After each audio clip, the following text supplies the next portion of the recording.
and welcome to another episode of Mothership Gear. Today I'm joined with my friend Loren of Loren's Emporium, and we have a 1962 bass reissue made in 1981.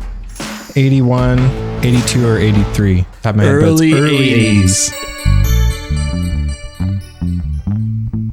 Yeah. Fullerton factory, you were telling me. Reissue in the 80s, was that a rare thing? Was that like something new that they had started? I think this was like one of the first times they're reissuing like classic models. They did the 57 Strat, and later on they did the 62 Strat, and then this is the 62 P bass and a 62 jazz bass. Those are like the golden era of guitars and basses, and the Fullerton factory is said to have done it best before they moved to Corona. And these are, you know, the way we know these towns in Southern California is based off of what they have in OfferUp. And it's all about knowing those towns. So Corona, I feel like that would be a good place to get good deals. There's probably a lot of Fender guitars in Corona, right, in Fullerton. Right. But Fullerton, I feel like it'd be a little pricey. Like they probably, that would be interesting. I know what actually. I got. Yeah, exactly. Okay, so then for the P bass, I was going to tell you this. We were looking. So if you guys are curious, we do have a 1970 P bass that looks really similar on the show.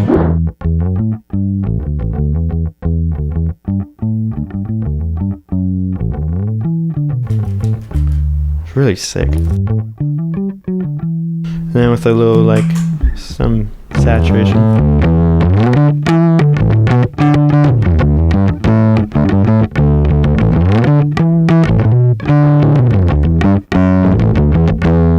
To the one you have. So we were trying to figure it out. Essentially from 1962 to 1970, they didn't change the design very much of these basses. So when they chose the year 1962 to reissue in the 80s, why do you think they chose 62?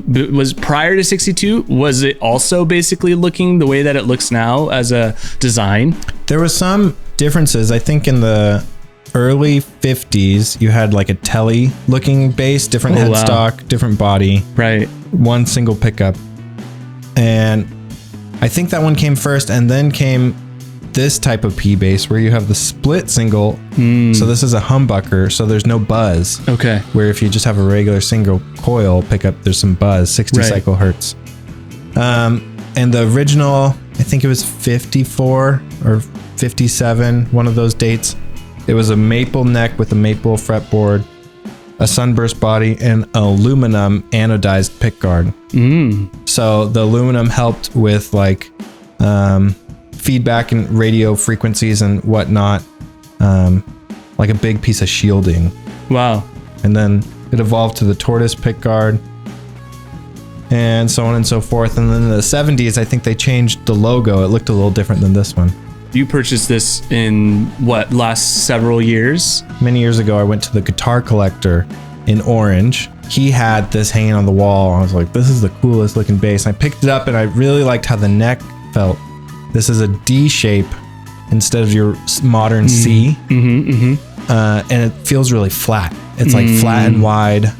I was like, this feels great. I don't have much money. Will you take my American P bass? And I had a fake Rickenbacker copy. I was like, will you take these two in a trade plus cash? And he said yes. Awesome. So you knew when you saw it and held it that this is a special bass. If people were now going to try and find something like this from the 80s, what kind of market are they looking at if they're going to try to find something similar to this? This has definitely gone up in price. I think I paid like $2,200. You know, I traded, but trade plus cash, it equaled out to that dollar amount. I think these are now running somewhere between like $3,500 to like $5,000, almost double in price. And then for a real, like, not real, but like an original release P bass in the 70s, like what's that price difference for like a 80s reissue of a 60s versus a 70s P bass? The 80s reissue I think is more valuable. Really? And what drives that price up? What makes it more valuable? Did they just tweak things at all that make it, or? I think the quality of craftsmanship In the 60s, they had really good craftsmanship before they sold to CBS. CBS maybe cut some corners or did things differently, and so the 70s basses aren't as regarded as like this holy grail. But this is, in the 80s, they're like, well, let's try to make this almost identical to the 60s ones, so it had really good craftsmanship. Okay, so then from a sonic perspective, like maybe break down the tonal options, right? It's pretty straightforward. Is it just a volume and a tone roll off? Yep, volume, tone, one pickup. When I was growing up, I loved Eric Judy of Modest Mouse. He used a 60s P bass, and so he had he played with a pick and he played with flat ones, but a little brighter, short tone, like his just like really picky. Sounded great. But you roll it off a bit or put a piece of foam in front of the bridge under the strings, and you can get that like Motown sound, like.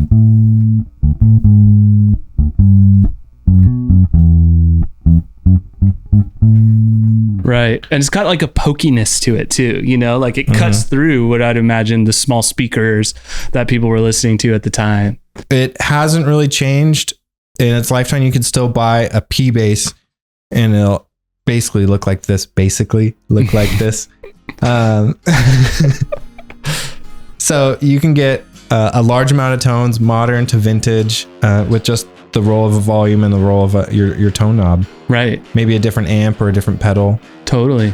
Yeah. Sweet. Well, thanks for bringing it over. It's a beautiful bass. And if you guys like this show and want more basses, we've done a ton of them. Loren, if they want to buy some gear or have you do what you do to equipment for them, where do they find you? You can reach me online anywhere at Loren's Emporium. I like to do most of my stuff through Instagram, Loren's_Emporium, LORENS. Yes. For some reason, my brain was skipping to the hard word. So you're like LOR. I was like, oh, he's going to spell Emporium right now. And then you were like ENS. Like, that's not how you start Emporium. But you guys will know. All right. So if you guys like the show, you can subscribe to Ildefonso, and we will have more Mothership Gear for you to watch. So yeah, subscribe, leave a comment, let us know what your favorite year of a P bass is, and we will talk to you guys later. Bye.